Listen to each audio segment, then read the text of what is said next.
My name is Joel, And I'm Andrene. and you are listening to Rewind Rewatch, a 90s movies podcast.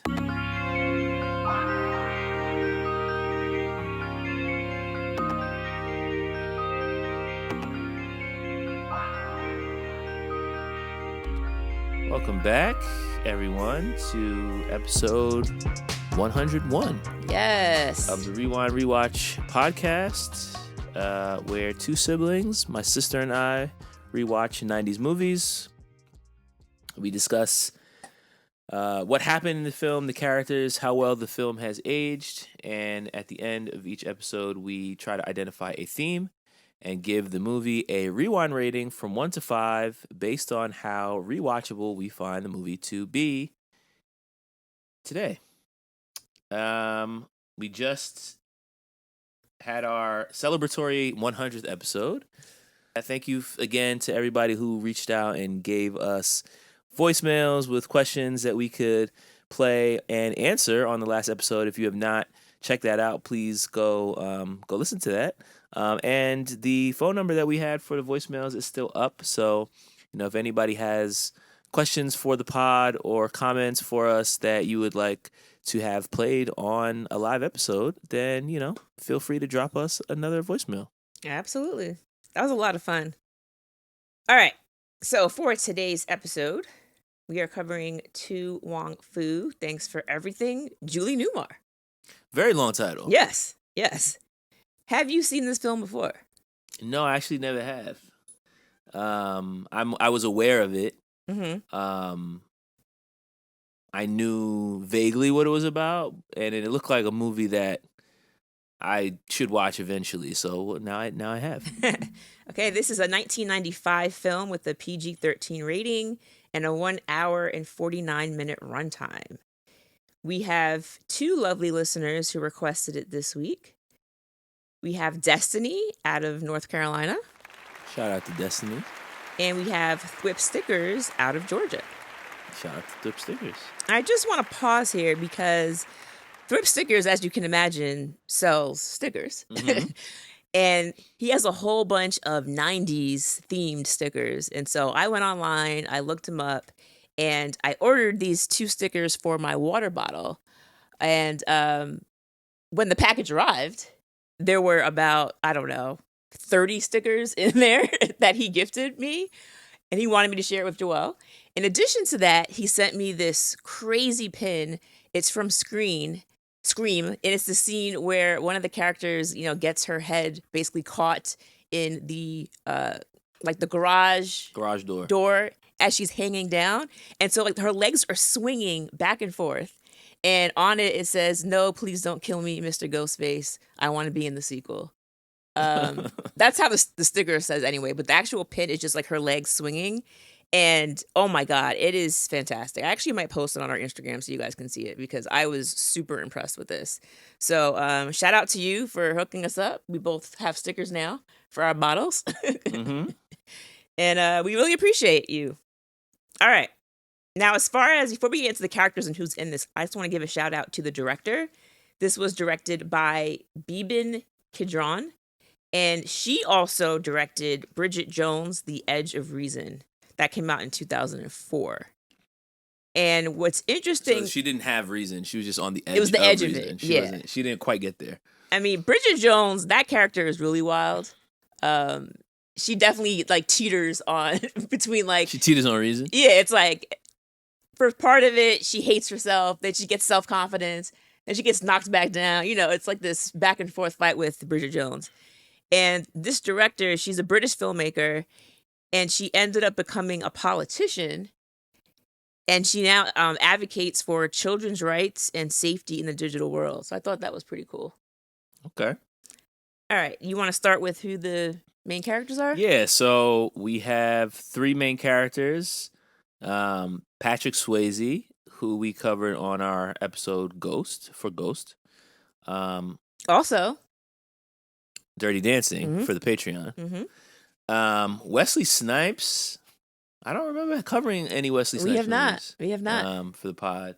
And the third main character, I should say, is John Leguizamo. Who we've seen before in the pod.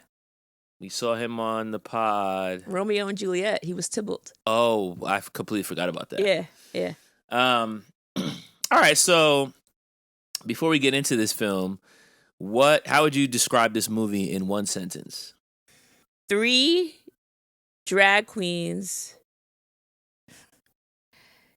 travel across America and hold on. I kind of want to. I'm trying to do too much. How do I? You are. I always do. Just wrap it up. Just one sentence. Just what happens. What is this movie about? It's about 3 drag queens who were driving from New York to California to compete in a beauty pageant. Yeah, it is. That's the setup. But I would say the movie is about them getting stuck in this town. In middle America. Yeah. They get stuck in the middle of a road trip.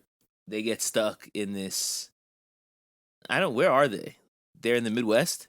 Yeah, so it's a fake town. It's not a real place because I Googled it. So it's not even a real town. But I believe it was filmed somewhere in the Midwest. But it's like, they didn't want to name an actual place. It seems like the South, but that doesn't make sense because they're going from New York to LA. So it's like, there was no reason for them to have been in the South. But anyway, they get stuck here. And I guess I'll just say off the bat, this movie sets itself up in a certain way because you know that these are drag queens. You know that they're kind of like, they have their own kind of vibe. They have their own culture, but they're kind of an alternative society outside of the, mainstream. And there's hints throughout the film that they're not really accepted by people in mainstream society. So as they're taking this trip, I feel like you keep waiting for like the other shoe to drop of like people are going to be like super bigoted and something awful is going to happen. Mm-hmm. And it's kind of like hinted in the background of this film. But it never really happens, which I think is kind of cool because I thought the movie did a good job of like identifying the danger of their lifestyle without the film turning into like trauma porn of like, oh, look at all these awful things. And there's a way that they are able to highlight these characters and the life that they live in a way that is still fun and you still root for them, but it's not like them getting beat up and getting called dirty words. Right. All right. So to go back as far as where they are, it's a fictional town it's called Snydersville, Nebraska. Okay, so it's Nebraska. So, yeah, okay. Nebraska. So I actually have something to say before we get into like all the details of it. Like, so the movie describes them as drag queens, but they're in drag like all the time. Whereas I feel like drag queens, like they put it on for a competition or for a show, or like when you think about the Birdcage that we watched, right? It's like you put it on, it's like, an act, it's a performance that you put on, like a stage presence. Yeah. But it's like here, they're wearing it all the time, but I'm like, but they're not transsexual. No, and they even have Wesley Snipes' character has a whole monologue where he describes the differences between a transvestite, a transsexual, and a drag queen. When a straight man puts on a dress and gets his sexual kicks, he is a transvestite. When a man is a woman trapped in a man's body and has the little operation, he is a transsexual. I know that. When a gay man has way too much fashion sense for one gender, he is a drag queen. So, yes, that's true. And even the very opening scene of the film shows Patrick Swayze coming out the shower, looking like regular Patrick Swayze from Dirty Dancing. And then he's like he's like dressing up and getting into drag. Right. So, yes, it is very much the fact that they are not trans. But I don't know. I think a part of it was just done for cinematic effect. Yeah, probably. Like, if they just show up in the middle of Nebraska and they're just like Patrick Swayze and Wesley Snipes, and it's like, this doesn't really hit the same of like, this is not really the point of this movie. They have to stand out. Yeah, they have to stand out. They have to look different. And I understand. Speaking of standing out and looking different, I feel like, to the point that I was making earlier, like, the movie does a good job of not putting them in any significant danger, whereas, like, the threat is always there, but it never really happens. However, throughout the film, I was struggling to understand, like, the way that the people who they came into contact with were, like, completely ignoring the fact that they were drag queens. Yeah. And so I was like, all right, yeah. are we supposed to believe that, like, everyone that they meet throughout this road trip is just very tolerant? Or They that just they're don't just know. so ignorant that they don't realize that these are 3 drag queens? They don't know. Think about the cop. Yeah. He had no idea. He was getting ready to basically rape Vita. Right. So Vita is played by Patrick Swayze, and what ends up happening, just to kind of give you a little preview, is like they have this competition in New York, and it's a beauty pageant, and it ends up that Vita and Noxzema, played by Wesley Snipes, end up tying for first place. They decide that since they won, they have 2 tickets to go to California, and they decide to take Chi-Chi with them, which we'll talk about later.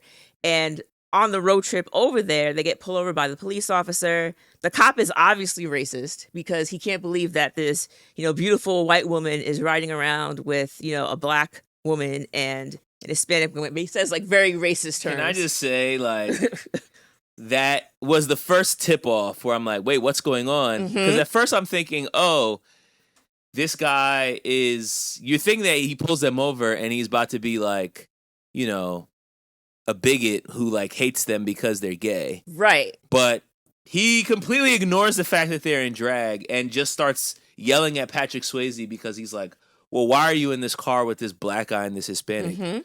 So I'm like, oh, he's just a racist and a rapist on top of that. Yes. But he's just a racist and a rapist. Yeah, That's he's it. a racist and he's a rapist. But he's very accepting of the drag He's lifestyle. not a bigot, though. Yeah, I was like, okay, well, he is a bigot. Just a different kind. Different type of bigot, yeah. Just a different kind. So I was like, okay. But then the movie, it just keeps happening. Like, they get a free hotel room because people think that they're in a women's basketball league. I'm like, come on, man. These 3, I mean... Did you watch Joanna Man? Because they didn't know. I did. It was this. They didn't know that it was a man. That's true. Right? That's true. But yeah, that was definitely something that was like a pretty suspend big, your like, disbelief. Okay, we just have to pretend as if we can't recognize. That's cool. Can I also say at the beginning when they have this initial drag queen pageant? Yes. And the winner is supposed to get the tickets, and it's Vita and Noxzema, who's Patrick Swayze and Wesley Snipes. They basically tie for first. And who presents the award? None other than RuPaul, which is great to get RuPaul in the movie, but let me tell you, I was not a fan of this Confederate flag ass dress that she had on. I was like, what is this, man? Yeah. This is terrible. This didn't age well. Yeah. This is not... I don't know when it would have aged well. I don't think it would have aged well in the 90s either. I was like, why is she wearing a Confederate flag? I was like, what is... Yeah. I don't know what that was about. I had to mention how annoying that was to see. But we did get a Robin Williams cameo. I love it. Which was very nice. John Jacob Jingle Heimerschmidt. Yep. His name is my name too. His name is my name too, baby. And this movie came out 1 year before Birdcage. So I wonder if his performance in this had anything to do with him being casted in that film. Well, he initially was... They wanted him to be in the movie, but he was thinking that, like... This one? Yeah. Okay. He was saying that he thought he was, like, too old to play this kind of role. He wanted like one of the main characters. Yeah, like he didn't think it was going to work for him. And initially... I mean, Robin Williams looked 50 when he was like 30, so... Yeah, some people just age differently. I don't know. For this film, the production companies were Universal Pictures and Spielberg's Amblin Entertainment. And Spielberg initially wasn't very sold on the film, but Robin Williams ended up reading the script aloud to him while they were on a flight together, and he sold the idea. And that's how they ended up, like, making it. He was like, yo, this script is fire. Like, listen. And then Robin Williams sold it. I would love to have any script read to me by Robin Williams, because you know he's gonna do the voices. For Oh every my character. God, it's gonna be fantastic. You know he's gonna sell all of the narration. Like he's gonna give you everything. It's gonna be a whole movie watching experience. So they go to him because they want to take Chichi Rodriguez with them. Vita wants to take Chi-Chi. Played by John Leguizamo. And Noxima does not want to take Chi-Chi at all. Chi-Chi is, they call him a little, what do they call him? Little Latin boy in drag. Latin boy in drag. And they kept saying, like, he's not actually drag. He's, like, pretending, basically, like, playing dress up in their mind. He's not a real drag queen yet. And, Chi-Chi is crying because, they lost the competition. And Chi-Chi says, you're both so pretty and I'm not pretty. I'll never be nothing. Low self-esteem is written all over. And... Well, we also see at the beginning of the film that Chi-Chi is being abused, if either by someone in her home or by a neighbor, because as she's going to the competition, she's being screamed at from the building that she just exited. Yeah. Someone's throwing bottles at her. Uh-huh. So it's like, okay, this is a person who's obviously... And then there's hints throughout the film that spent time in prostitution. Yeah, like, she made comments about that. So it's this is a person whose life has really beat them down for being who they are. Yeah. And meanwhile, Vita and Noxima are older, a little bit more experienced. Mm-hmm. I'm sure they probably had their own experiences when they were younger. And so Vita is very much... like a mother hen. Yes, and we see throughout the movie that Vita, played by Patrick Swayze, is a character that is always trying to, like, fix the situation. Mm-hmm. So this is very much their character is like, oh, I'm going to make this right. I'm going to fix this. I'm going to step in. And so she sees Chi-Chi crying and is like, oh, just come with us. We'll bring her under our wing. And, of course, they only had 2 tickets, so this is when they get John Jacob to help them get a car, and they decide they're going to drive to L.A. So this is the whole setup, and then the whole idea is that throughout the course of the film, Noxima and Vita are going to teach Chi-Chi how to be a true drag queen. Oh, yeah. There's 4 steps. Yes, the 4 steps that Noxima very much just made up on the spot. So as they go through it, they have 4 steps. The 4 steps that we learn throughout the course of the film. Step 1, let good thoughts be your sword and shield. Mm-hmm. Step 2, ignore adversity. Step 3, abide by the rules of love. And step 4, larger than life is just the right size. Yep. So... what was your read on these characters? Well, we kind of talked about Chi-Chi already a little bit and like the hardships that she's going through. She doesn't really have any guidance and is not really sure, how to live this life that she desperately feels, is hers. And when you think about Vita is very much, like you said, older, been here before, but Vita explains that she has been kicked out of her home by her family, wealthy, well-to-do in Pennsylvania. Oh, yeah. They end up driving by. I mean, it's a mansion. I can't even call it a house. It's a mansion. And they drive by on their way to California, and Vita's mom walks out. And we're thinking like, oh, like, are they going to have a moment? What's going to be said? The mom turns, sees Vita driving the car, and then hurries inside and closes the door. Like, didn't even want to make eye contact with her.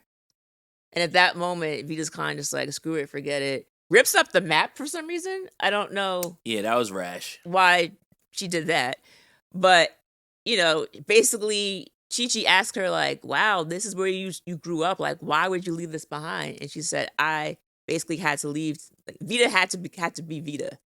And she couldn't be Vita in that type of setting. Parents are very conservative. And this idea of like just family just discarding of their kids because they're living a lifestyle that they don't approve of, which, is not a story that's new, but it's still very unfortunate when you see it. We don't get to get Noxima's background. in detail, but Noxima is the main black character, so it's almost like you're The only black character. well, no, there's the black guy in Middle America. That's right, the Nebraska guy. Yeah, but she really does live out loud. Like I feel like she doesn't really have a lot of fear. And the one thing I didn't really like about Vita is like, yes, she's the mama hen. Yes, she's like trying to, protect the flock and show them how to do things. But as soon as Chi-Chi gives her any kind of pushback on anything, it's like she's the first one to say something like racist towards her. What? And I'm kind of just like, she's a white woman. I'm like, wait a minute. She's a white woman that grew up rich. Wait a minute. So it's like, yeah, this is exactly right. I'm just so sick and tired of this freakazoid white lady telling the black lady and the Latin lady which way is up, down, and under because she's vanilla white superior. You can laugh all you want, but I hope you pack and fix that Cadillac because I'm staying, okay? Oh, Noxie, she truly does have a pinata for a head. Don't go there, Vita. Well, she certainly is an oppressive gringa with a pinga. All right, y'all. And you are a puta Spanish fly. Don't go And you there. are an uptight, cellulite, dinosaur, fossil-faced, white, honky, crackle witch. You listen to me, you little swayback, third world. She went there. Selfish, self-absorbed piece of Oh my street God, I'm trash. selfish. You're the selfish one, running into people's houses and bossing their lives around with them even asking you, okay? I liked how the movie showed that there's a lot of like racial biases, not only outside of the queer community, but also within it. So it's like, although you might find your people and feel as though you belong, there still is that stigma within your own people. Well, that's the whole that's like the whole like feminism versus womanism, right? Mm-hmm. Like the whole what's the word I'm looking for? Intersectionality piece. Where it's Right. like white people don't have intersectionality. They have a single cause. So it's like, oh, I'm a gay man. Oh, I'm a woman. Oh, but then it's like, oh, but what if you're a woman and you're black? Right. What if you're a gay man and you're Latino? Then it's more elements. And so I feel like that they did do a good job, I thought, in the film of like addressing that intersectionality because they could have just had Just ignored it. they could have they could have just yeah. had these three drag queens. They all get along like the three amigos, and we just don't address the fact that like one of them's Latin, one of them's black, and one of them's white. But they're like, nah, we're addressing. Like, we're gonna address. We're gonna make sure that you recognize that this is also a factor in all of this. That like, meanwhile, Vita's big struggle is like, I used to be rich. Right, exactly. Exactly. Because even the line where like they enter Middle America and their car ends up breaking down because they foolishly chose a car that was stylish over one that was like actually like supported. And the guy even said the car still Substance of style. Yeah, the guy even said to him like the car is not going to make it to California, and they were like, yeah, but look at it. Yeah, but it's fire. Like, what do you mean? Like, it's a Cadillac. Yeah. What are we gonna do? Drop top. Like, let's go. Did you catch the guy who sold them the car? Mm-mm. He's from Sons of Anarchy. He was the cop that was always helping out Gemma and the crew. Oh my god, That was him.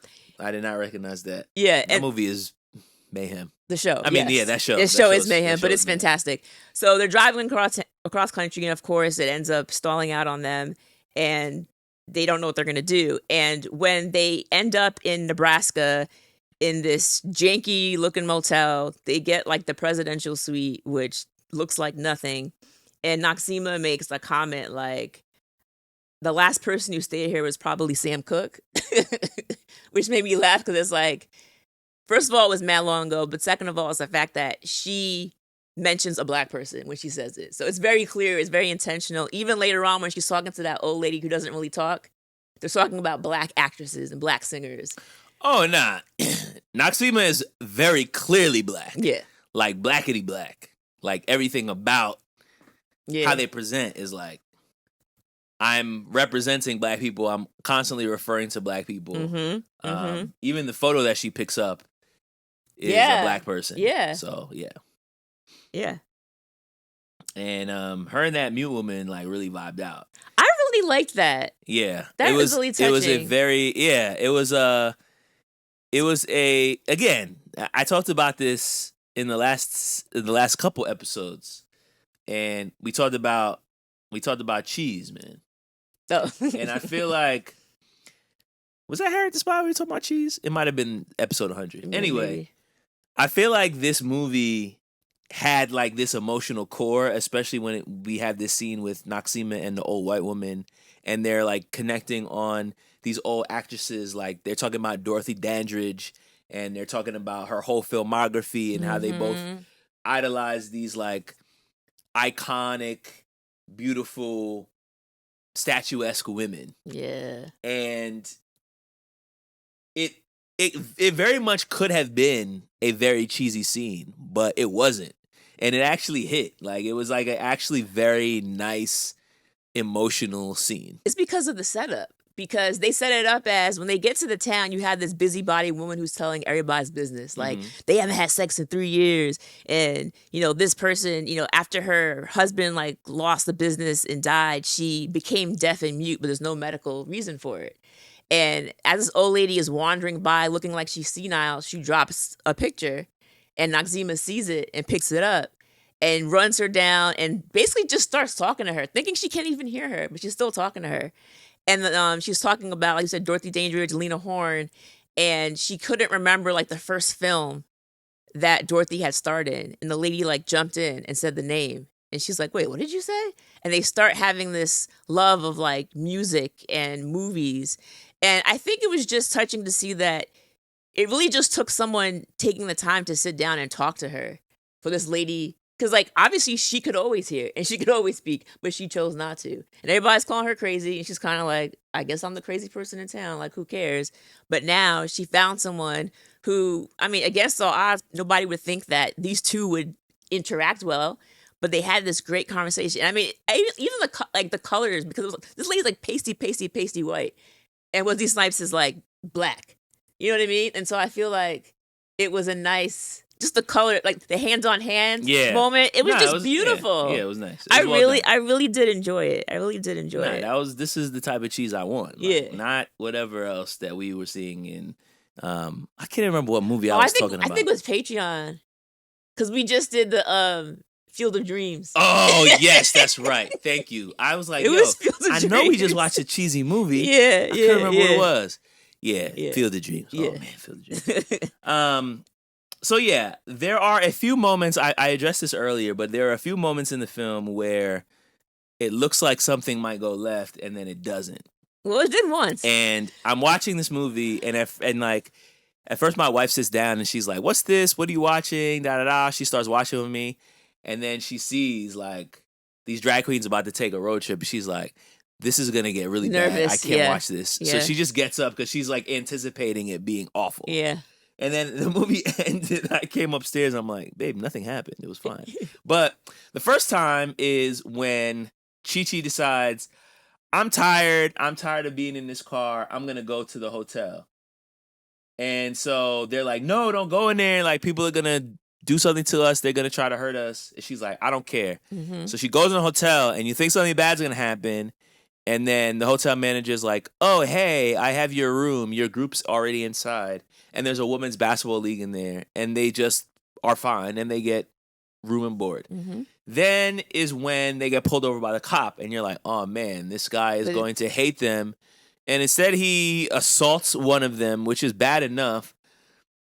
But then Vita pushes him off of her. The cop just falls down and doesn't move. So you're like, oh, my God, they just killed someone. This is awful.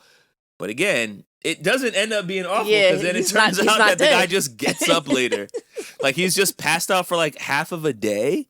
I don't really understand. That didn't really make a lot of sense. But some other cops find him on the side of the road and they just like turn him over and then he's just like, oh man. And they're like, you okay, man?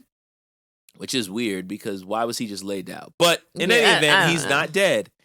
And then, like you said, their car blows out.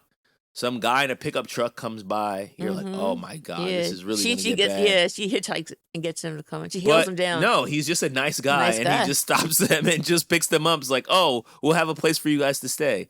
So there are like a lot of like close scares, but then it's like every time you think something's really going to go bad for them, it's like, oh, that actually wasn't so bad. Wait, there's one more. When they first get into the town and Chi-Chi is walking around by herself, and like 3 or 4 of the local guys, they're about to assault her. Yes. But then the same guy who picked them up, like, drives by and he's like, get in. And then she's like, that's how you pick up a lady. And then she hops into the car. My And knight in shining pickup and I'm like, truck. oh. And I think what it was doing was, like you said, it didn't want to be trauma porn, but it also was highlighting, like, you could see how tense all of them felt in the car. Like, as they're driving, they're like, Vita's like, I know we have to stop eventually, but she doesn't want to pull over because she knows if we pull over, we might get ridiculed, we might get beat up. I mean, who knows what's going to happen to us? And so it's always like the danger is always like almost there, but somehow they always end up like averting it some way. And even like later on when we find out that Virgil, who is the husband of the one of the owners of that motel they're staying in, he is beating the crap out of his wife on a daily basis, it seems like. And at one point, Vita's had enough and she goes to step in, and you're wondering, like, yo, is she about to get beat up? And no, she ends up beating the crap out of the husband. So it's always She works out, girl. yeah. That's what they tell the wife. Vita works out.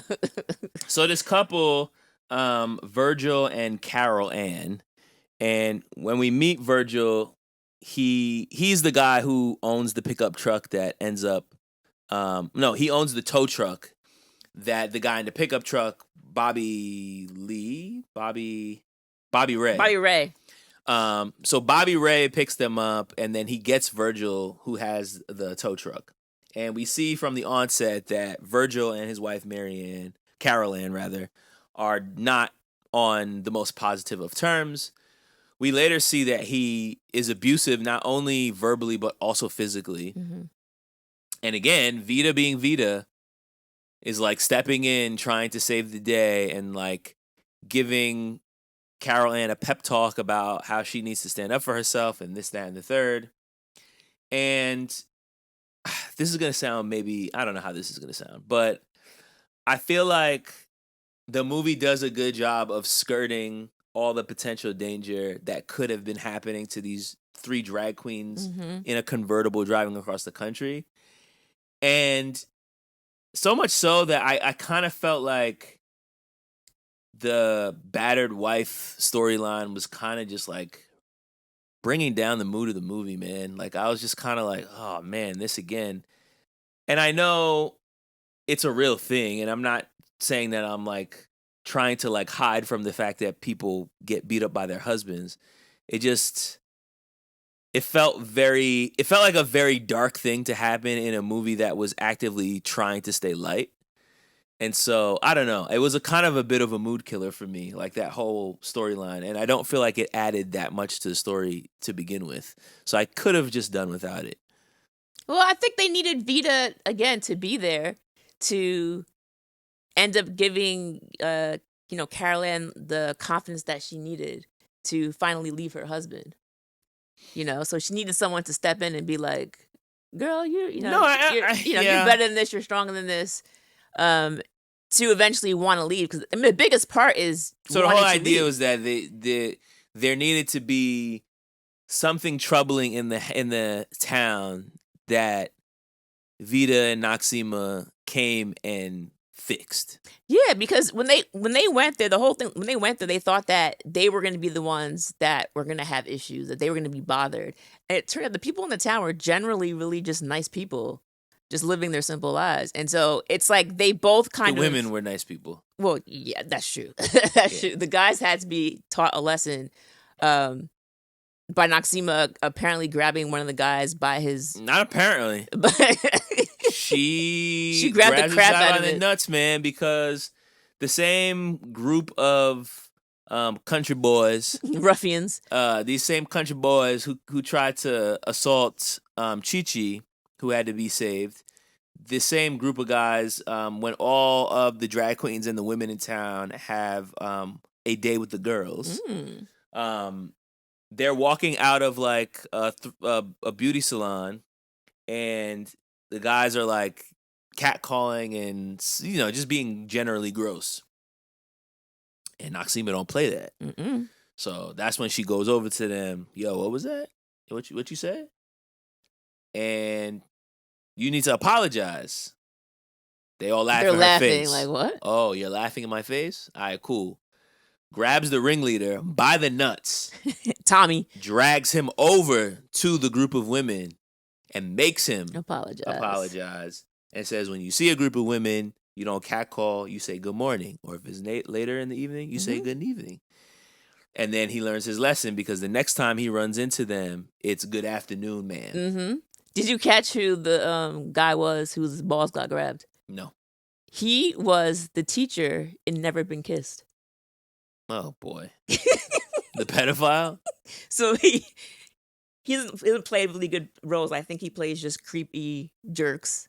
Slime balls, apparently, are the roles that he likes. So Well, he ends up with Drew Barrymore at the end of the movie, so I don't know. I guess we were supposed to like him in that film. I just didn't, and neither did you. Well, meanwhile, the other part of this, while they're in this town in, where is it, Nebraska, the officer is magically, revived. And one of the drag queens accidentally leaves their high heel behind at the scene of the potential crime. As far as they're concerned, this man is dead, and they just try to just leave before there's any evidence. Mm-hmm. So he comes to, and when he goes back to the police department to basically tell them what happened, he's like, yo, I got assaulted by a bunch of guys. They're like, yeah, right. Like, you got beat up by some girls. They had high heels. Like, he's like, nah, you don't understand. They were men. They were in drag. Nobody believes him. They're laughing at him. Oh, they're laughing they're at him and they're roasting teasing him. And this cop was... There's so much to say about this man. There's a lot to unpack about the cop. So the cop's name is Officer Dollard, but he said, but his name badge says Dillard because there's a typo. The on his typo, name badge. and they keep saying it. So Dollard basically goes on a manhunt to find these drag queens because he wants to exact revenge on them. For what reason? To me, it really only seems out of the sense of embarrassment because everybody's laughing at him. Because it doesn't seem like he's really all that bothered until he gets ridiculed by his colleagues. And then it's like, all right, now I have to catch them just to prove to everybody that I was telling the truth. And it sounds almost like he's willing to kill them because he's like, I'm going to drag their bodies back here. Yeah, that was a lot. That wasn't funny, but I think his method of trying to locate them is what made me laugh. I don't know if I was a fan of the places for homos list. No, that gag did not age well. I'm talking for about me. like the picture that he drew. Oh, the sketch of what's her name, Vita. Of Vita, like yeah. He basically has a wanted drag queen poster with a picture of Vita on it. And he's literally like, so he goes to places that he thinks gay people would be. And the list consists of flower shops, ballet schools, flight attendant lounges, restaurants for brunch, and antique stores with locations. And throughout the film, we see him going to each location, and he's holding up this picture of Vita and just holding it against everyone's face he sees. It was so ridiculous that I couldn't help but chuckle. Not to mention, at one point, he literally has a traffic stop. Yeah. Where he's stopping every car on the road to look and see if the drag queens are in there. Not to mention, he goes to a ballet school with a bunch of, like, kids. Yeah. So I'm like, clearly they're not in here. With that said, his list of places is almost kind of validated because they do spend time in a antique shop and they also go to a beauty salon. And that's a part of their day with the girls. So it was ridiculous, but then it's like, oh, these are actually the places that he has these people going. But I want to talk about the bar scene in particular with this cop. Because this is when I started to question, like, wait a minute. Now, are you undercover? Because he's unable to find them at this point. He's, had a long day of hard work driving around town. And now he's trying to figure out, what am I going to do? He's sitting at the bar, talking to no one in particular, apparently to himself. And he can't quite wrap his mind around, I guess, how drag queens or just, I guess, gay men in general interact. And he says, Men acting like women. Men wanting to be with one another. Their stubbly chins rubbing up against one another. Manly hands touching swirls of chest hair. Their low baritone voices sighing, grunting. They hold one another in manly, masculine arms. Hold one another.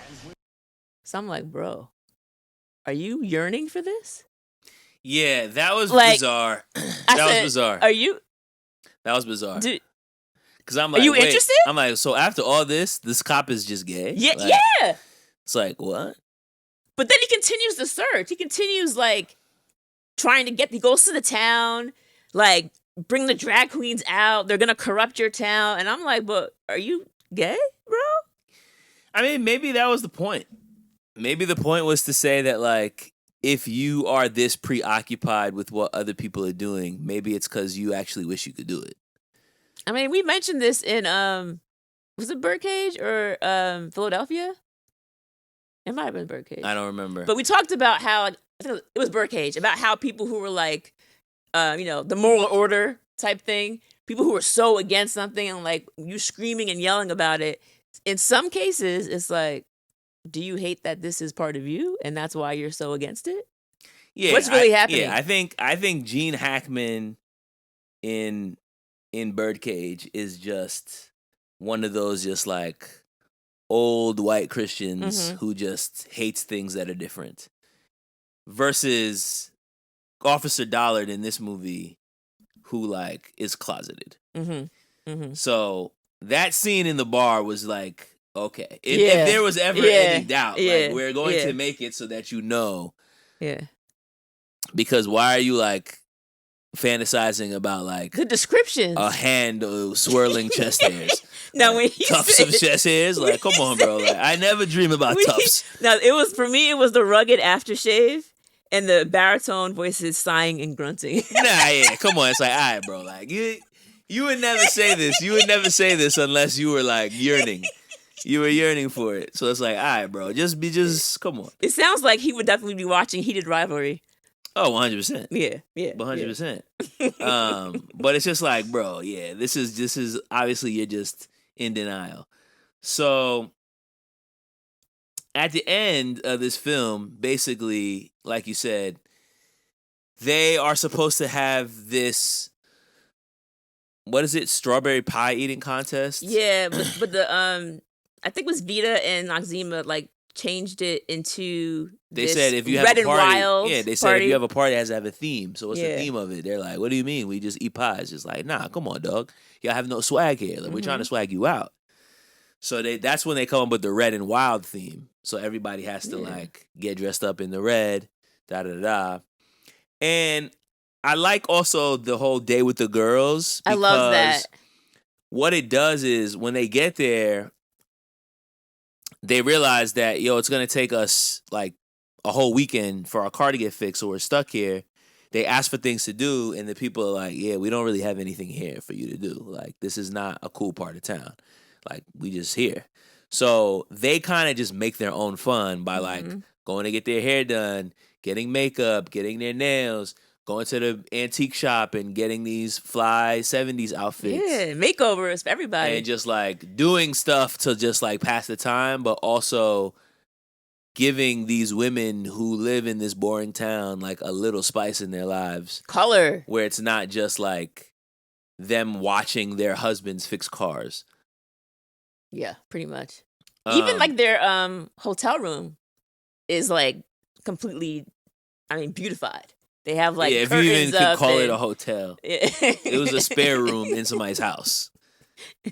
Presidential suite, Joel. Because that's why they hear, Carol Ann getting beat up upstairs. By Virgil, because they're in the same house as them. So I guess before we get to the end, the other piece of this movie is the whole Bobby Ray and Chi Chi storyline. So Bobby Ray is the guy that picks them up in the pickup truck.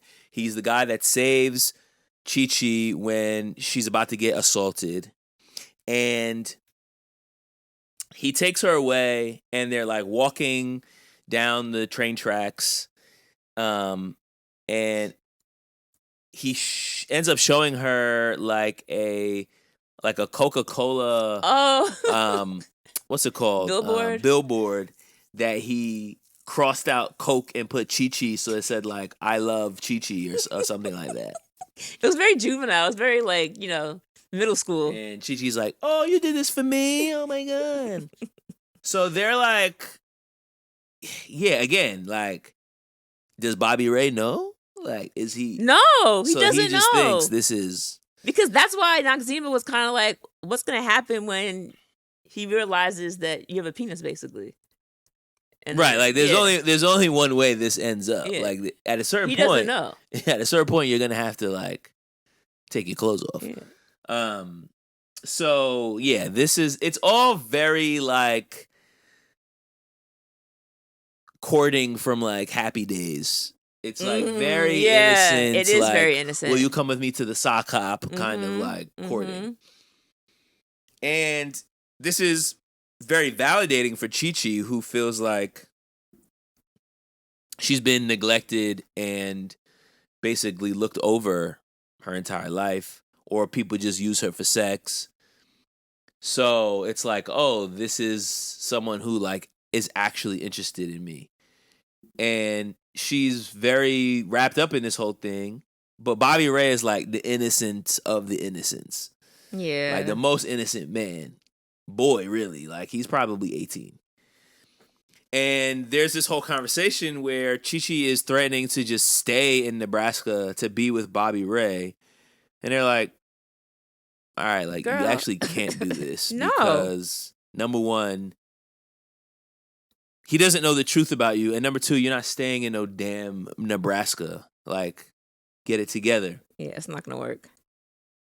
So, eventually, Chi-Chi is like having this conversation with Bobby Ray after he asks her to the dance. And she's like, do you think that two people could be together if they're really good together, but maybe they just have like some secrets that they keep? And he's like, nah, I don't believe that. Like, he's like, not even like a small little lie, a small little secret. He's like, nah, like if you love somebody, you have to tell them everything. You have to be fully truthful. Yeah. Right. Richie Cunningham over here. So then this is when she decides like, all right, I have to just rap this guy. How does she Not to mention, Bobby Lee is the girl that has a crush on Bobby Ray. That to me was irrelevant. Like Bobby Lee didn't really factor into any of this. It was just the fact that like I can't be with Bobby Ray. So now I'm gonna let Bobby Lee feel like she has a chance with this boy who wasn't really looking at her in the first place. So then they fix up Bobby Lee. They swag her dress, out and show her how to be, desirable. And then Bobby Ray's like, wow, you're so hot now. And then Bobby Lee gets Bobby Ray. But it's only because Chi-Chi turned him down. Yeah, turned him down. Yeah. But she had to. Yeah. I think that was right. So at the end, the cop finds the town, and all of the people in town basically defend these drag queens who, again, unclear if they recognize that they were drag queens from the onset. But when he comes and says, like, I know y'all are hiding drag queens in your town. They're like, what? Bring them out. Who comes out?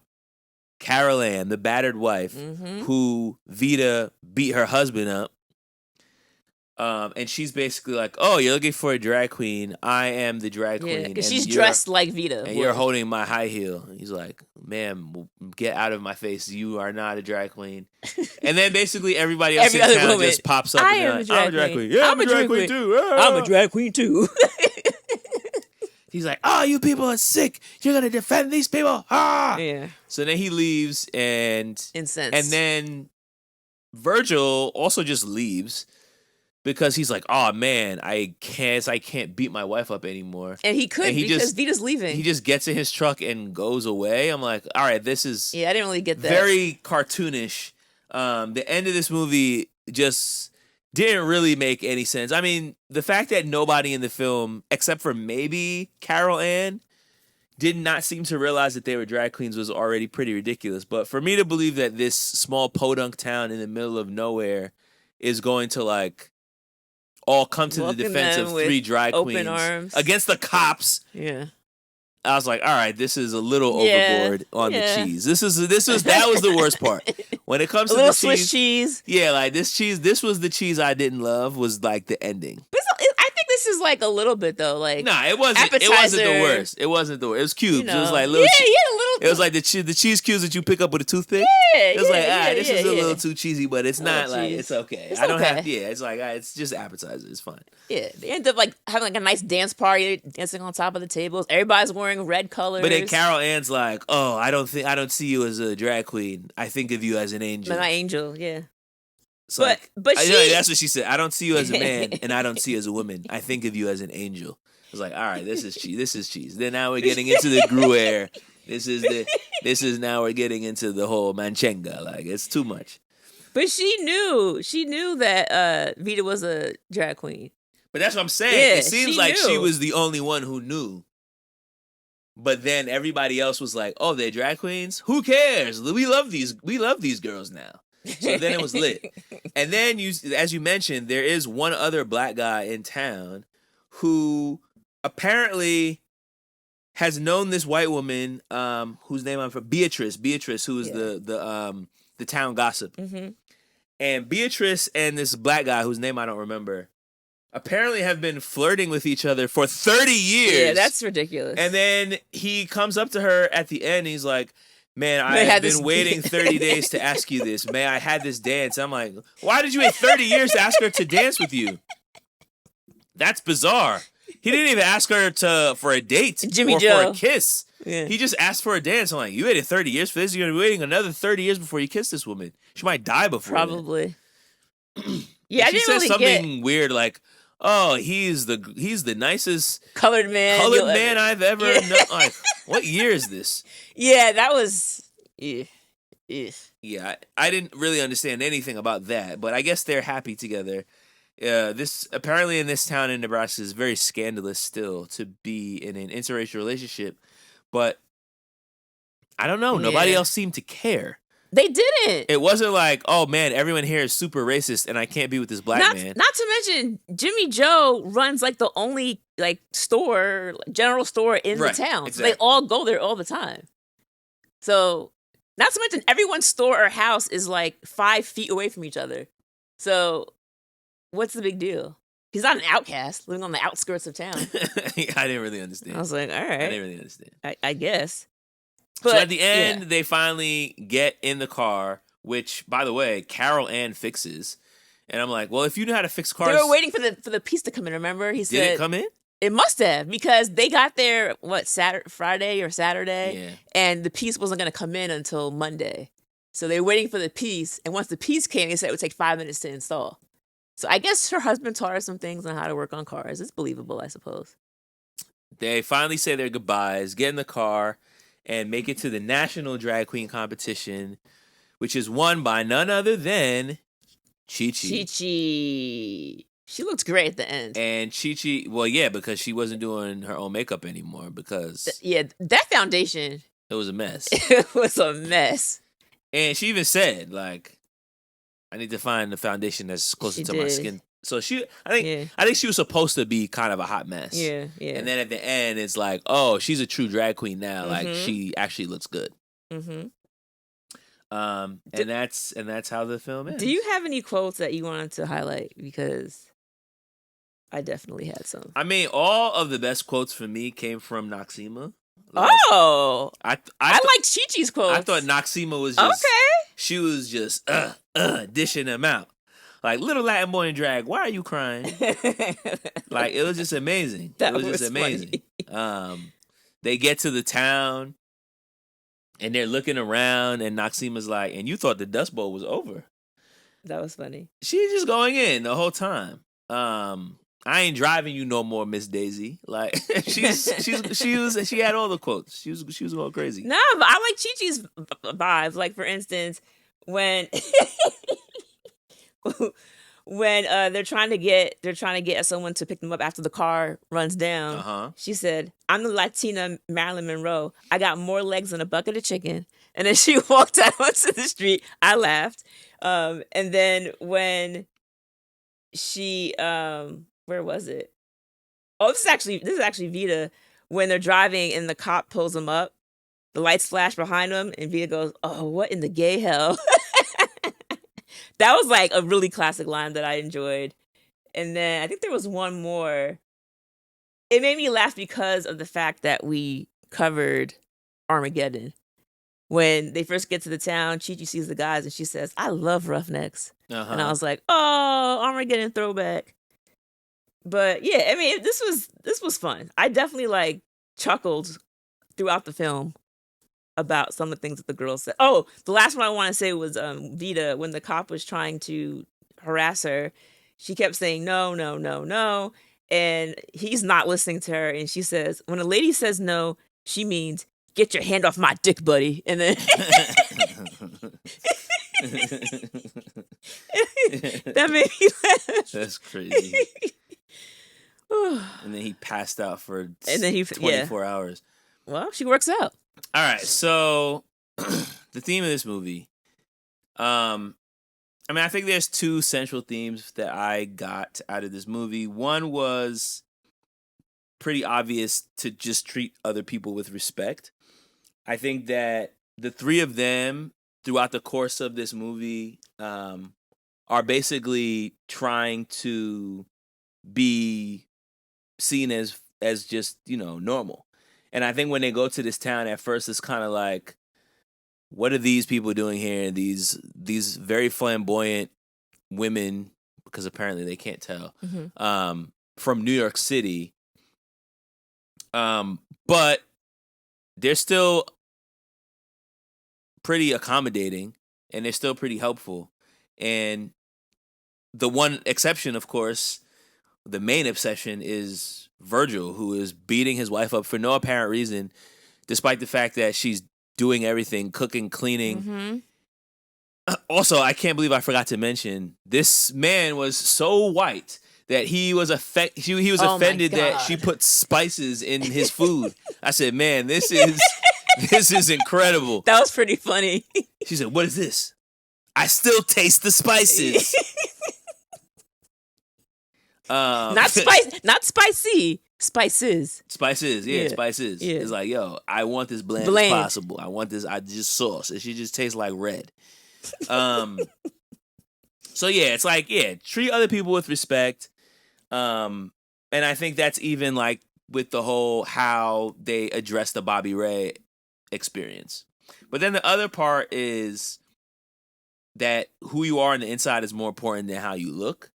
And I think this whole movie in general is basically showing an audience, many of whom may be people who have never met a drag queen or people who are very ignorant to this lifestyle, that like, hey, these people might look different, but actually they're just people.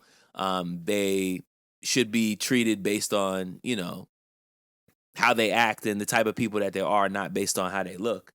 And we see good people and bad people throughout the course of this movie. And most of the bad people are like the cop and like the husband and like people that just, in passing, you would not think twice about, oh, they're just regular and these person. People are weird. Yeah. But it's like, no, actually, the drag queens are regular and these other people are actually awful. Exactly. Yeah, so I think we're kind of overlapping here, but the first one I wrote down was, despite our differences, we can learn from each other and be better for it. Here you have these New York City liberals, queer people, and they're going to middle America where they're typically very conservative. And apart from, the cop was clearly over the top, but everyone else was pretty much very accepting, and they were able to learn from each other. The drag queens were able to teach the people in the town, like, how to, live out loud, which was the fourth rule, I believe. Live out loud and embrace life and just kind of live for the moment. And in addition to that, although Vita and Noxzema were the ones who were trying to teach Chi-Chi how to be a drag queen because she started off as a drag princess. She started out as a little Latin boy in drag. Yes, then graduated to a drag princess. Yes. And as it happens, Chi-Chi, although she didn't know how to be, I guess a drag queen in their terms, she still was kind of just like, I want to go inside the hotel. I'm tired. I want to go to bed. Let's just go in. And like she had no fear of just walking in as is and just seeing what was going to happen. And they commended her for it. They were like, oh, the way you walked in here last night was wild. And like, we couldn't do that, but we're happy to see that you did. And like, now we're here enjoying it and it worked out really well. Also, the idea of self-acceptance, I think, kind of rolls over into that. And then lastly, I put the importance of community because when it comes to what was going on with Virgil and Carol Ann, if she didn't have someone like Vita stepping in, then she probably would still be in that same cycle. So it was helpful for her, at least, to have someone. In addition, the older lady who didn't talk. Oh, yeah. After Noxzema came and reached out to her Changed and her life. They connected, like now she's out here like sassing the cops, wearing red dresses, listening to music again. Like she got her life back. So yeah, I mean, there are lessons there. For sure. All right, let's right. get some fun facts. Some facts. So I just wanted to highlight a couple people that we didn't mention in the opening. We mentioned their characters, but not who played them. So Carol Ann, who played the battered wife, was played by Stockard Channing, and she was Rizzo from Grease. Yeah, I did see that later when I looked it up because I'm like, this woman looks familiar, and then I was like, oh, okay. Beatrice, who was the busybody who had the crush on the black guy. Her name is Blythe Danner, and she was in Meet the Parents. She was one of the parents. Well, she's in mad stuff. Though. Yeah, but I just wanted to pull out one movie. Yeah. We also had Naomi Campbell was there at the China Bowl when they were in New York City, and she goes to Noxzema, I wish I could be as beautiful as you. Oh, yeah, that's right. Yeah. And we didn't mention Julie Newmar. Like, we completely skipped over that whole thing, but basically, basically, there's a photo that it's signed by Julie Newmar. It's, I guess, to Wong Foo, who's the owner of this restaurant in New York City on Times Square. We actually don't know. Like, they never say it, but who Wong Foo is. I figure he's the owner of the restaurant, but it basically says, thanks for everything, and she signs it Julie Newmar. And Vita loves Julie, thinks she's statuesque, and at the very end of the movie, Julie Newmar is there and ends up, crowning Chi-Chi.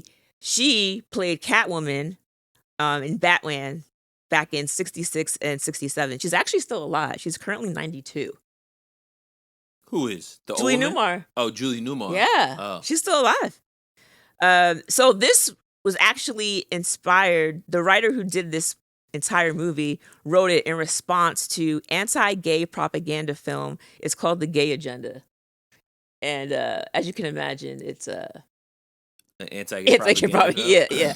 Basically, they watched it and they were just like Reefer Madness, we have to do something. Or Birth of a Nation. Or... Yeah, it's something that's gross. The China Bowl was one of the most popular large-scale Chinese restaurants in Times Square. So that's actually like a real place. I think as it is now, it's been changed to like a barbecue spot. But the address still exists in New York right now. The role of Chi-Chi was written for Leguizamo. He did an interview in 2020 where he basically said that, I'll just say the quote, "We have to make amends. Anybody can play anything, but the playing field is not fair that way. Not everybody is allowed to play everything, so until we get to that place, it's important for trans actors to get a chance to act." So obviously in the 90s, this is not something people were thinking about. They were just throwing people to do whatever role. And he was saying if they were to do it again today, he wouldn't have taken the role. He would have a trans person play his role. However, he did note that he gets fan mail from LGBTQ teens telling him that his character helped them come out to their parents. So there has been some positivity from that.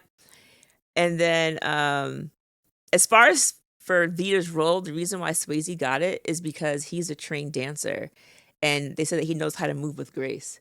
And I did notice, like, out of the three actors, I feel like Swayze, for me, like, I saw him as, like, the quote-unquote best as far as a drag queen. He just, like, the way he would, like, turn and move, like, he just seemed, like, very flowy with his motions. And that's kind of due to his background. Before filming, he said that he did a bar crawl of New York's best drag clubs in order to kind of get a feel for the atmosphere and all that.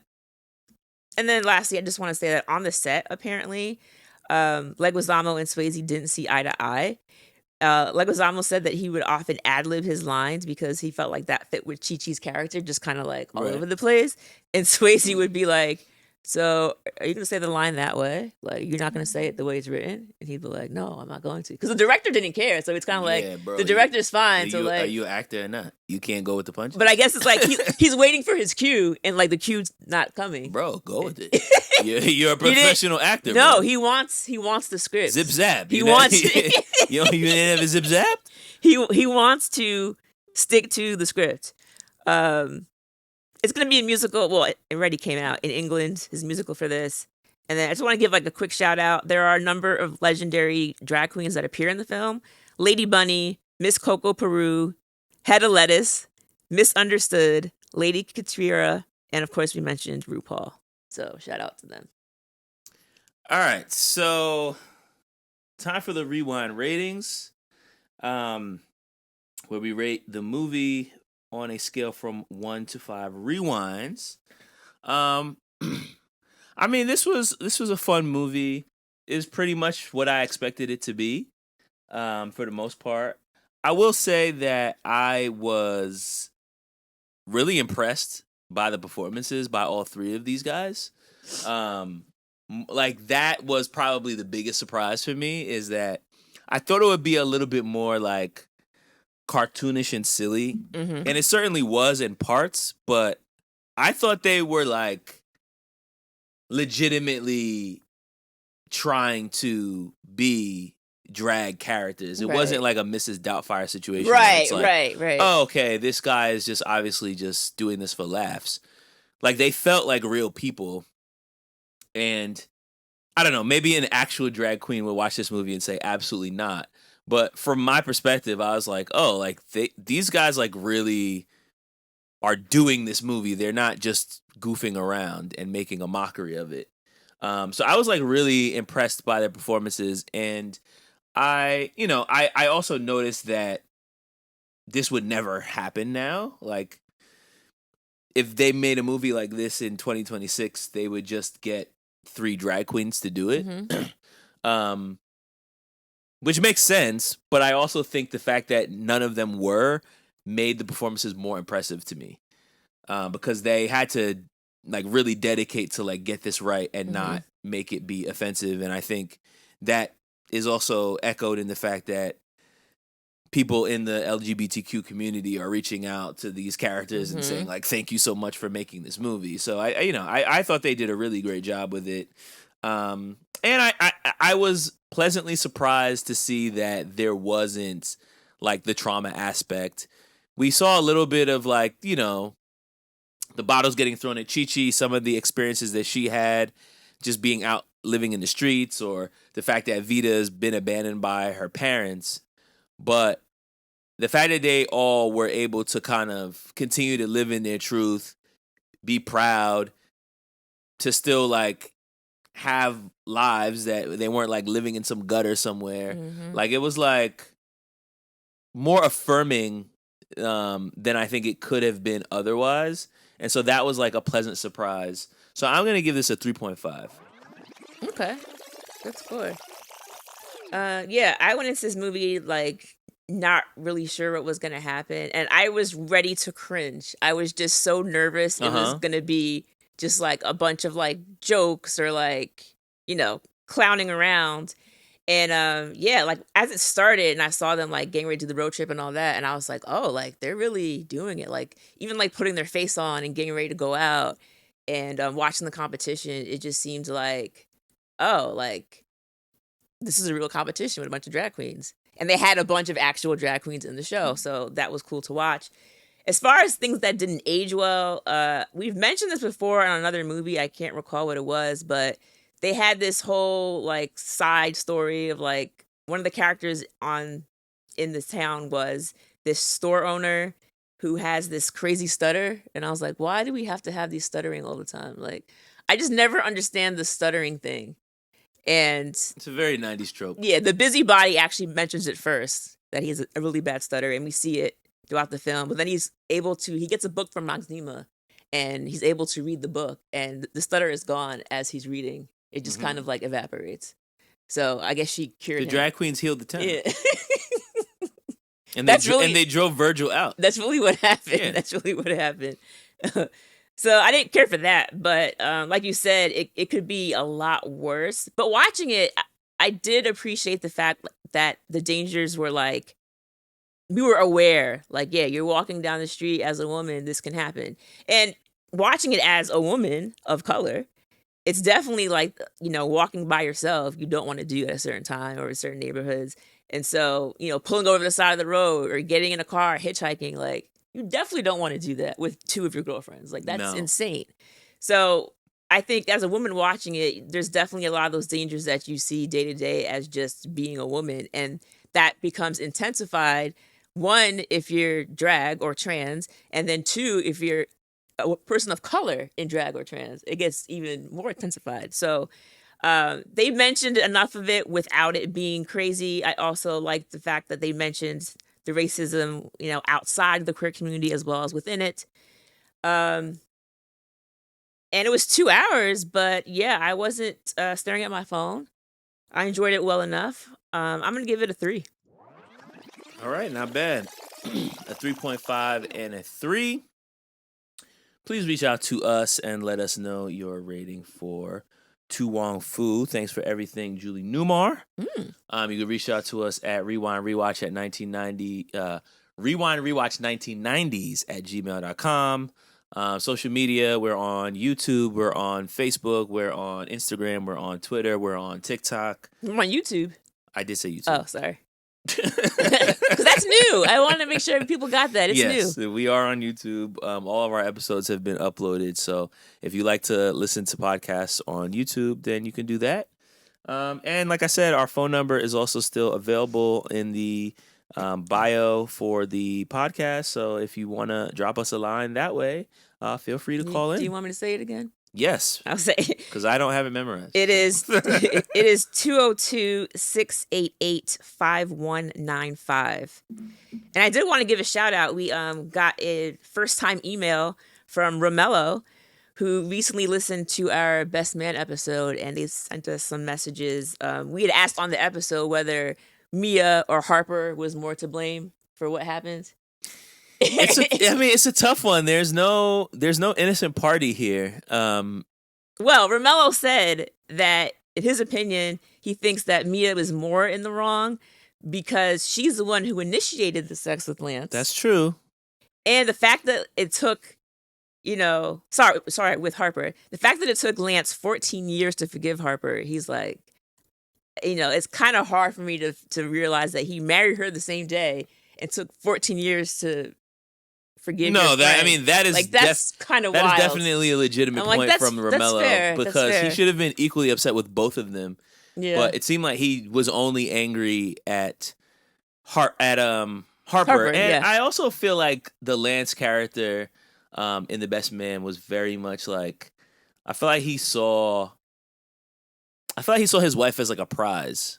The way that he talked about her was not she's pure. He didn't talk about her like she was a fully fleshed out person or even a personality. It was just like, oh, like she's innocent and she's only slept with me, and so I'm gonna marry her. You're right. And like she's gonna be a perfect wife and a great mom. But it's like, bro, like you didn't really like. I don't remember him ever saying anything about her character or personality until the second movie when she was about to die. Interesting. So I Lance just sucks is really the point that I'm making. But yeah, I don't know. It's tough. I can see that perspective. Yeah, so keep your comments and emails coming. We'll try to, shout out someone every episode if we can. All right, do you have any final words for To Wong Foo? Thanks for everything, Julie Newmar. Sometimes it just takes a ferry. All right, and with that, we'll see y'all next week. Adios. Later.